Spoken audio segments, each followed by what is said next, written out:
من اولین بار بود رفته بودم جبهه، تقریبا آخرای فروردین بود. ما آب خوردنمون هم آب هور بود، کرما رو ما میستادیم تنشین میشد میخوردن. هوا هم گرم شده بود. من یه بچه 14 ساله، شرایط سختی بود. من بیمار شدم، مریض شدم. اون شب اومدن جیره دادم، آی جاتون خالی، یکی یه دونه هم کمپوت گیلاس.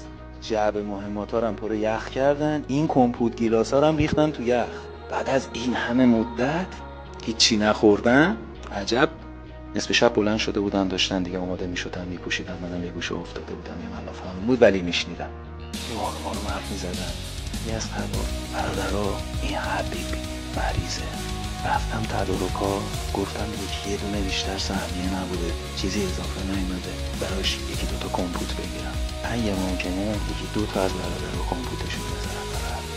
من تو چادر تنها مونده بودم. فرداش بیدار شدم، تو نیمخیز رفتم در جرمان مطر باز کردم. بعد خیلی گریه کردم. 48 کمپوت کردم. 48 کمپوت. یه نفر بس نبود. هر کی فکر کرده بود فقط خودش برام